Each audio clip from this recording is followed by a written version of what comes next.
Good afternoon, students. Today we will be seeing a unit sulfur, sulfuric acid and fertilizer industries in the subject unit process and chemical technology. So today we will be discussing the first part, that is the sulfur part of the unit. Sulfur. What is sulfur? It is the basic raw material for manufacturing of sulfuric acid. It is considered as barometer of India's industrial progress. A lot of industries in India use sulfur as raw material.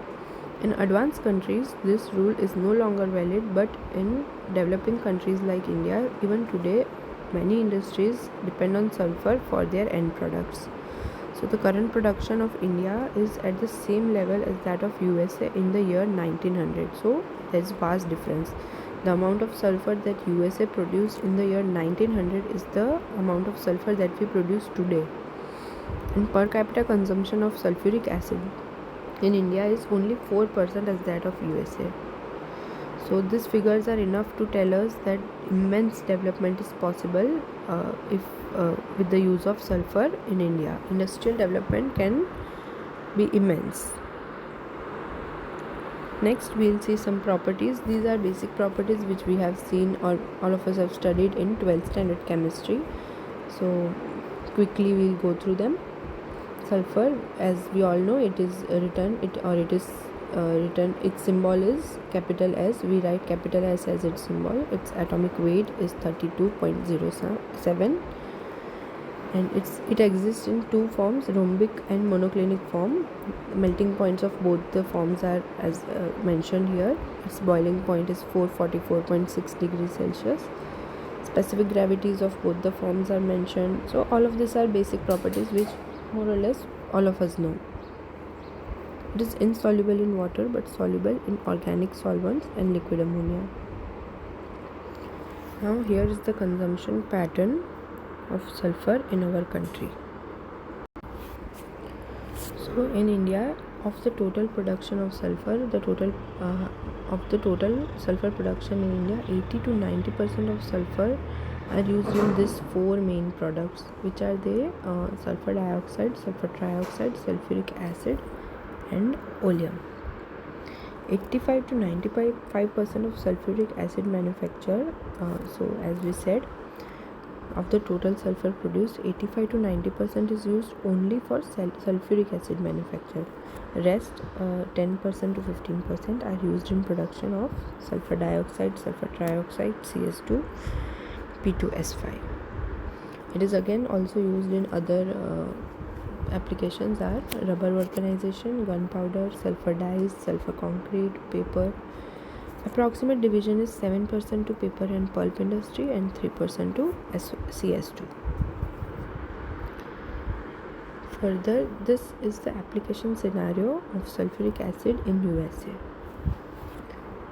Percentage wise division of how much sulfuric acid is used in what industry. Further, we'll see some manufacturing processes of sulfur. Today we'll be seeing only the first one, elemental sulfur mining from salt domes. It is also known as elemental sulfur mining using fresh process. The raw materials required in this process are sulfur deposits and large supply of hot water. We'll be seeing its description or process description in detail with the help of this flow sheet.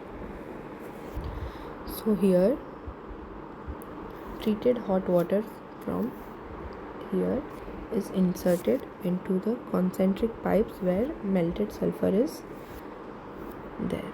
Here it is melted sulfur. Now treated hot water from, as we saw, it is pumped into the deposits of melted sulfur. Water is at about 160 to 180 degrees Celsius temperature and 25 atmosphere pressure. This water, when introduced into concentric pipes, it will move forward and outward over here and go to aerators. This is the recovered water.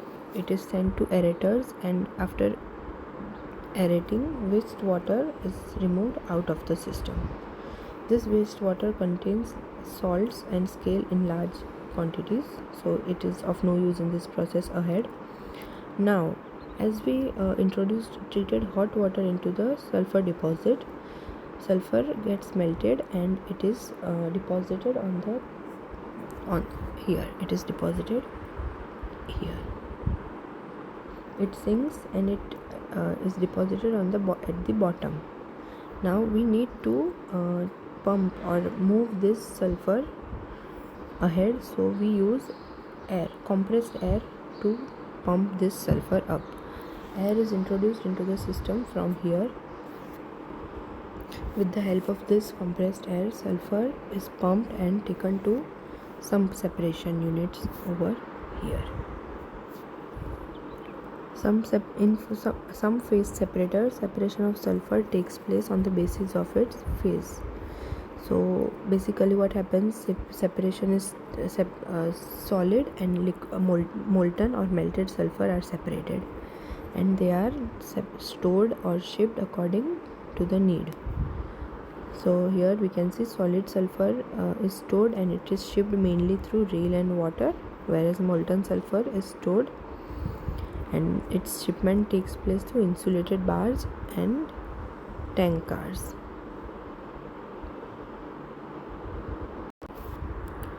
Now we'll see its process description. It is more or less as I explained.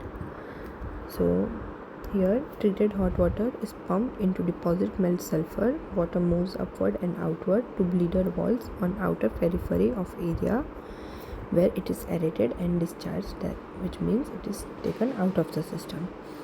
Then molten sulfur sinks to the bottom of casing and is jet pumped with compressed air to some separation units, as we saw in the flow diagram, and shipment or storage. Further, if after some separation if there are some impurities left, we use filtration to remove any other carbonaceous or mineral material. Here we discuss fresh process ahead. Some other information about fresh process is it is the only economic method of recovering sulfur from elemental deposits. 3 concentric tubes are introduced into the sulfur deposits. As we saw, 3 concentric tubes are seen. Superheated water, that is water at very high temperature, as high as we saw 160 to 180 degrees Celsius temperature, is injected into the deposit via the outermost tube.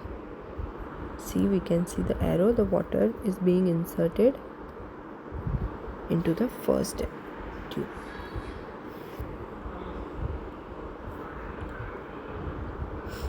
Outermost tube. Sulfur melts and flows into the middle tube. Water pressure alone is unable to force the sulfur into the surface. So we saw that water pressure is not enough to bring the surface up to some separators. So we use compressed air. Hot air is introduced via the innermost tube to froth the sulfur, making it less dense and pushing it to the surface. The working of these concentric tubes can be better seen in this diagram. As we can see, in this first tube,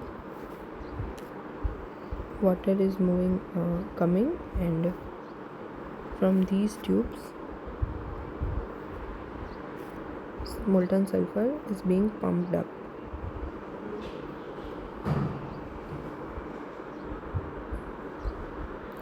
And from here the pumped sulfur is brought to the surface and taken to some separation units.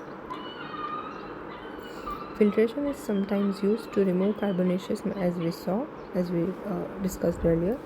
Fresh process is able to produce high purity sulfur. With the help of this process, the purity of sulfur is as high as 99.7 to 99.8%. This process can be used for deposits up to 550 to 800 meters deep. So this is quite deep.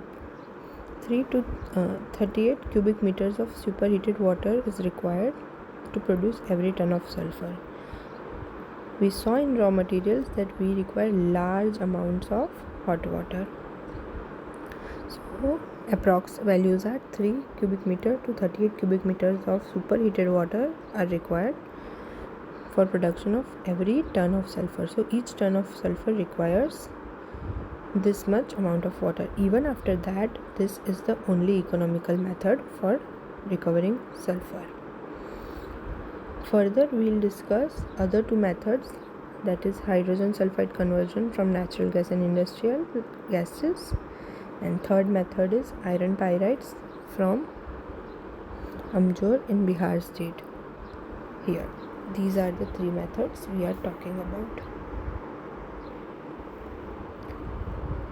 These methods we will see further in continuation of this unit.